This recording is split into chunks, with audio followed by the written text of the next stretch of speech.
Hi friends, అందరూ ఎలా ఉన్నారు? Welcome back to our channel Sugamya's cooking and nature. ఈరోజు వచ్చేసి మనం దొండకాయలతో ఫ్రై చేసుకుందాం. దొండకాయలని శుభ్రంగా బాగా వాష్ చేసుకోవాలి.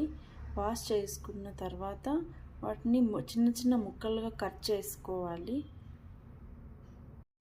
ఇప్పుడు ముందుగా వచ్చేసి మనము ఒక పెద్ద ఉల్లిపాయను కట్ చేసుకోవాలి. దీన్ని ముందుగానే తొక్క వలుచుకొని నేను నీట్గా శుభ్రంగా చేసుకున్నాను.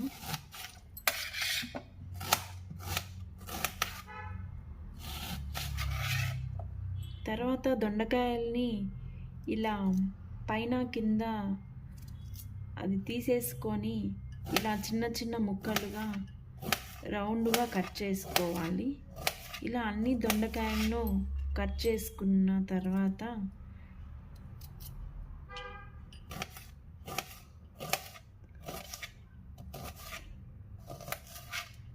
ఇలా అన్నింటినీ చిన్న చిన్న ముక్కలుగా కట్ చేసుకోవాలి.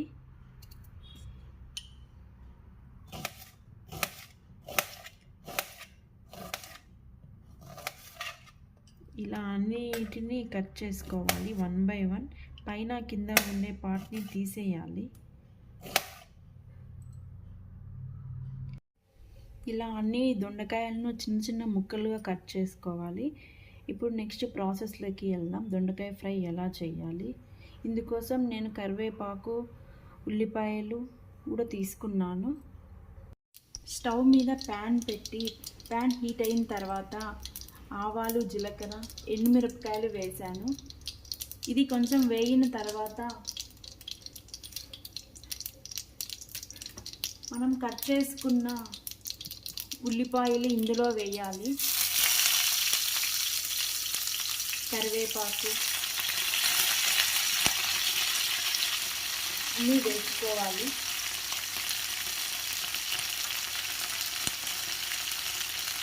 దీన్ని కొంచెం సేపు వేగనివ్వాలి.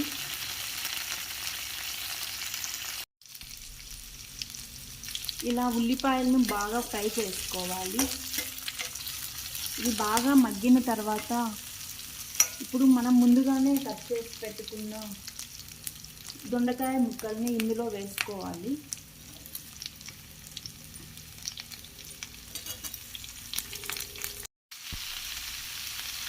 ఇలా అన్ని దొండకాయ ముక్కలను వేసిన తర్వాత ఒకసారి బాగా కలబెట్టాలి. ఇప్పుడు ఈ త్వరగా మగ్గిపోవడానికి ఇందులో కొంచెం ఉప్పు వేసుకోవాలి. మన రుచికి సరిపడినంత ఉప్పు వేసుకోవాలి. కొంచెం పసుపు కూడా వేసుకోవాలి.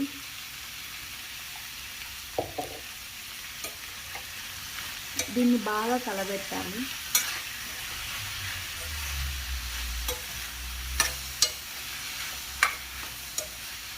ఇలా బాగా కలబెట్టిన తర్వాత మూత పెట్టుకొని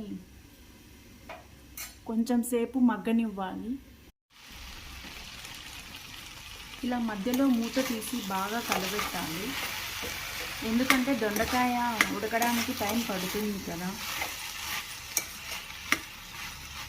ఇలా మధ్యలో కలుపుతూ ఉండాలి. ఎందుకంటే మధ్యలో కడుపు అంటకుండా ఉండడానికి. ఇది మగ్గేలోపు మనము ఇందులోకి పప్పల పొడిని దొండకాయలు మగ్గేలోపు మనం పప్పల పొడిని చేసుకుందాం. పప్పల పొడికి కావలసిన పదార్థాలు: పప్పులు, కారంకి సరిపడిన ఎండుమిరపకాయలు, కొబ్బెర, తెల్లగడ్డను ఒలుచుకొని వేసుకోవాలి. రుచికి సరిపడినంత ఉప్పు. ఇవన్నీ కలిపి మిక్సీ పట్టుకోవాలి. నేను మిక్సీ పట్టి మీకు చూపిస్తాను. ఇలా మిక్సీ పట్టుకోవాలి. పప్పల పొడి ఇలా ఉండాలి. ఇది వేస్తేనే దొండకాయ ఫ్రైకి రుచి వస్తుంది. మీరు ఒకసారి ఇలా ట్రై చేసి చూడండి. నా స్టైల్లో దొండకాయ ఫ్రైని చాలా బాగుంటుంది. అన్నంలోకి, చపాతీలోకి, ఎందులోకైనా చాలా బాగుంటుంది.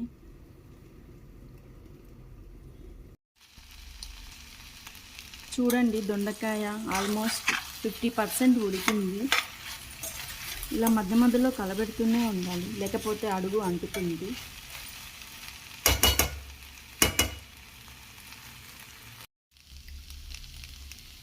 దొండకాయ పూర్తిగా మగ్గిపోయిందండి. ఇప్పుడు మనం ఇందులో ముందుగానే సిద్ధం చేసుకున్న పప్పల పొడి వేసుకోవాలి. మన ఇష్టం అండి, పప్పల పొడి మనకి ఎంత వీలైతే అంత వేసుకోండి.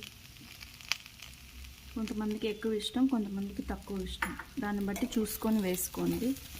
దీన్ని బాగా కలబెట్టాలి. కలబెట్టి ఒక 5 minutes ఇట్లానే మగ్గనిచ్చి తర్వాత సర్వింగ్ బౌల్లోకి సర్వ్ చేసుకుందాం. అంతే అండి, దొండకాయ ఫ్రై చాలా సింపుల్గా రెడీ అయిపోతుంది. బాగా మగ్గిపోయిందండి. ఒకసారి నేను చెప్పిన విధంగా ఒకసారి ట్రై చేయండి, చాలా బాగుంటుంది. మీకు ఏమన్నా డౌట్స్ ఉంటే కామెంట్లో కామెంట్ చేయండి, రిప్లై ఇస్తాను. థ్యాంక్ యూ ఫర్ వాచింగ్ అండి. Please subscribe my channel Sugamya's cooking and nature. Bye అండి.